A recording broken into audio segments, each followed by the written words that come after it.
Estamos una vez más en una de nuestras cápsulas. Estamos abordando la temática de organización de la administración pública.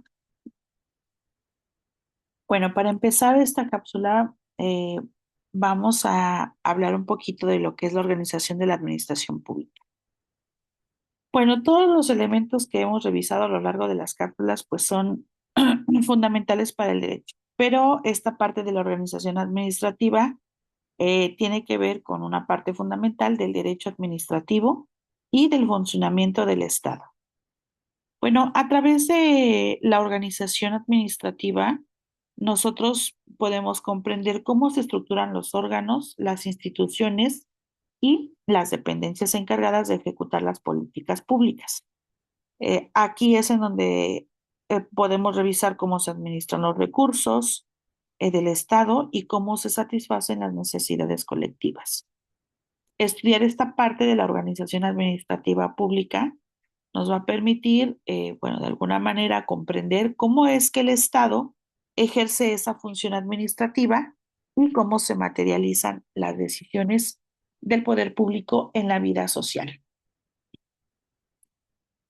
Para definirlo en términos jurídicos, bueno, la administración pública sería precisamente esa actividad del Estado orientada al cumplimiento de los fines públicos mediante una estructura organizada.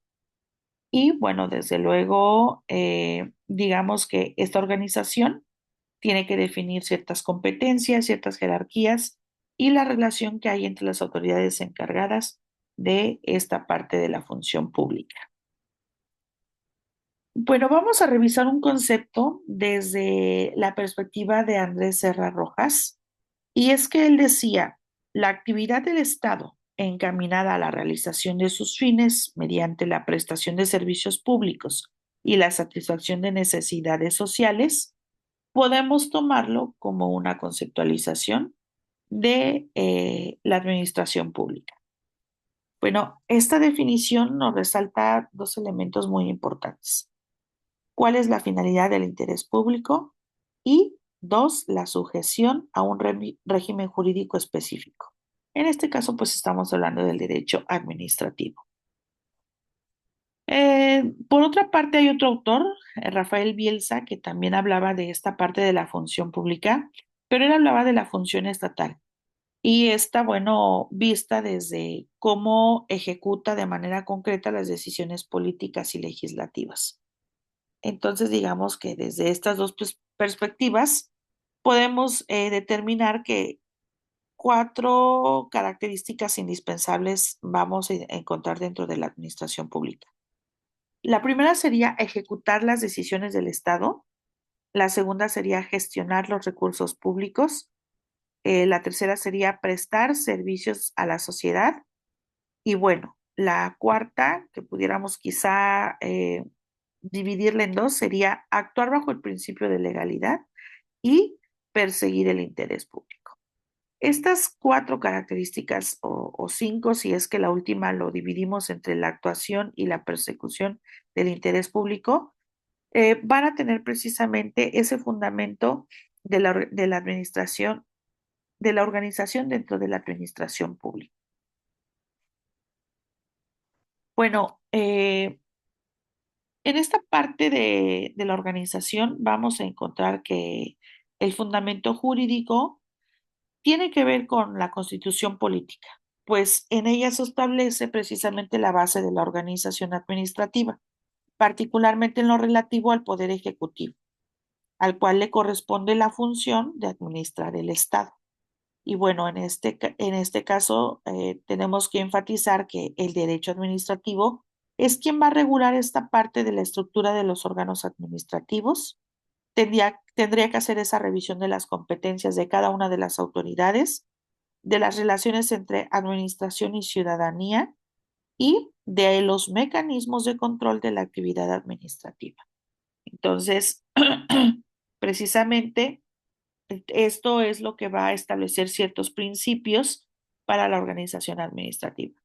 El principio de la legalidad, el principio de la jerarquía, el principio de competencia y el principio de eficiencia. Y desde luego, bueno, hablamos de una descentralización administrativa. Y con esto damos paso a la revisión de las formas de organización administrativa.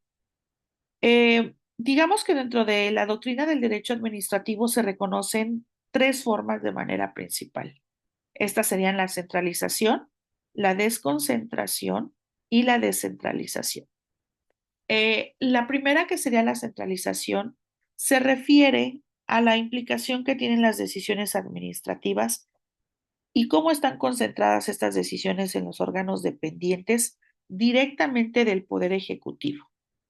Es esa relación jerárquica directa, digamos, entre el Poder Ejecutivo y estos organismos. Y esto lo vamos a determinar porque, bueno, la dependencia es directa. Tiene una unidad de mando, hay un control jerárquico y va a haber una concentración de facultades. Por ejemplo, las secretarías de Estado en México forman parte de esa administración pública centralizada. Este modelo de alguna manera favorece la uniformidad en la toma de decisiones, aunque puede generar burocracia y bueno, genera burocracia a veces excesiva y a veces una lentitud administrativa, pues de alguna manera da pie o sí cumple ese principio de uniformidad. Entonces, eh, digamos que sus características van a ser precisamente esas. La subordinación jerárquica, la unidad de mando y la concentración de decisiones del órgano superior. Bueno, vamos a lo que es desconcentración. Aquí tenemos que entender que, bueno, va a consistir en la transferencia de facultades a órganos subordinados dentro de la misma estructura administrativa, pero esto va a ser sin darles personalidad jurídica propia. Por ejemplo, aquí les marco en esta diapositiva que un instituto dependiente de una secretaría que tiene autonomía técnica, aún así sigue subordinada administrativamente a esa secretaría. Entonces, digamos que la desconcentración tiene que agilizar como esa toma de decisiones, pero va a mantener ese control jerárquico. Y se va a caracterizar porque la dependencia, pues es esa jerarquía que se va a mantener. Va a haber autonomía nada más de técnica limitada y va a haber una delegación de funciones específicas. Entonces, digamos que esto tiene que dar apertura a una mayor eficiencia administrativa sin romper la unidad del poder central. Y viene la tercera, que es descentralización.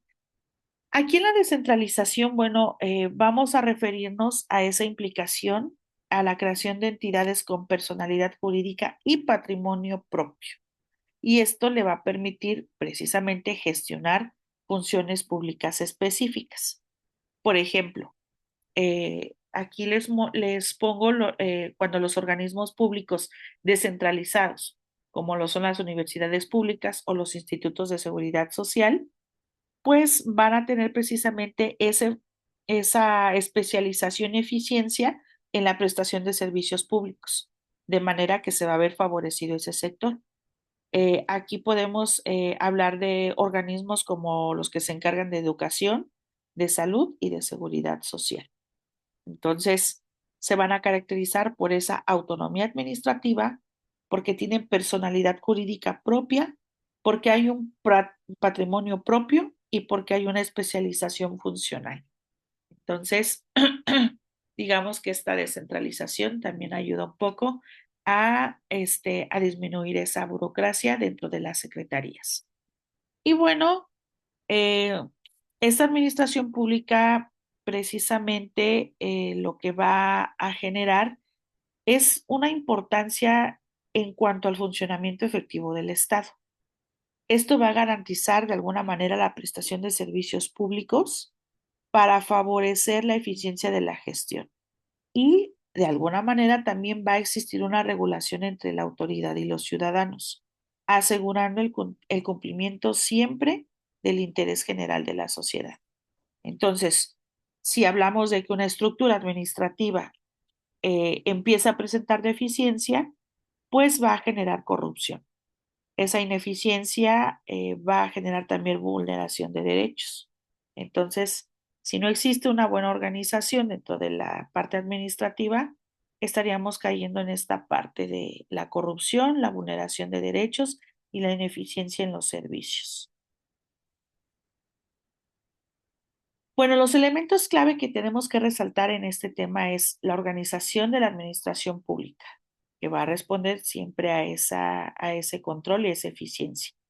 La centralización tiene que garantizar una unidad política eh, que puede promover esa especialización técnica.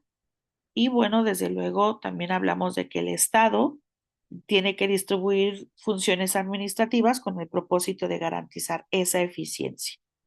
Si esto se hace de manera adecuada, digamos que la organización va a permitir el cumplimiento del principio de legalidad y la prestación eficaz de servicios públicos, así como la protección del interés general de la ciudadanía.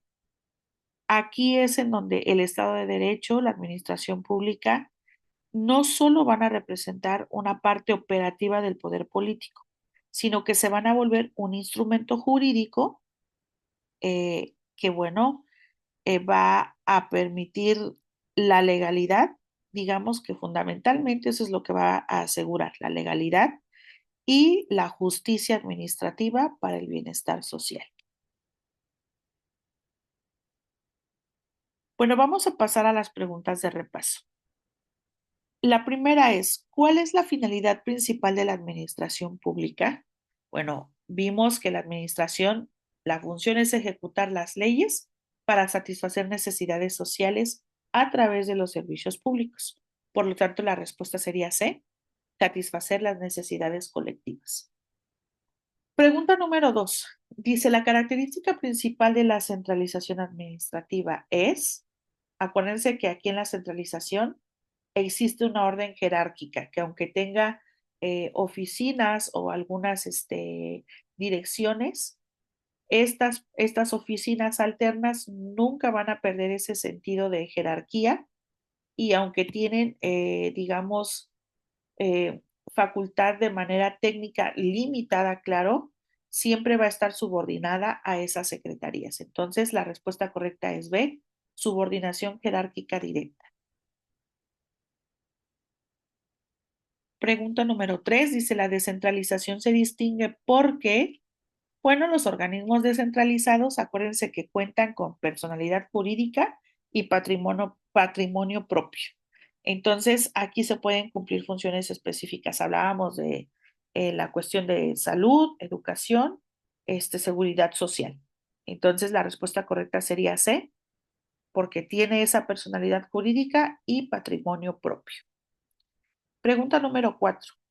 La desconcentración, la desconcentración administrativa implica, bueno, recordemos que esta desconcentración va a delegar facultades, pero va a mantener esa subordinación jerárquica. Por lo tanto, esa parte implicaría la delegación de funciones sin romper esa jerarquía. Y esa sería la respuesta correcta, la opción B. Pregunta número 5. El principio que limita la actuación de los órganos administrativos es el principio de legalidad. Este principio establece que la administración solo puede actuar conforme a las facultades que la ley otorga. Por lo tanto, la respuesta correcta es B. La legalidad es lo que va a determinar esa limitación en el actuar. Y bueno, les compartimos la bibliografía que se implementó para este tema. También recuerden que si quieren seguir ahondando en él o revisar un poco más, pueden escribirnos y les podemos brindar bibliografía complementaria. Asimismo, si tienen alguna duda, pueden contactarnos a través de nuestros diferentes medios y nosotros les estaríamos apoyando con esas dudas. Hasta aquí sería nuestra cápsula y nos estaríamos viendo en la siguiente.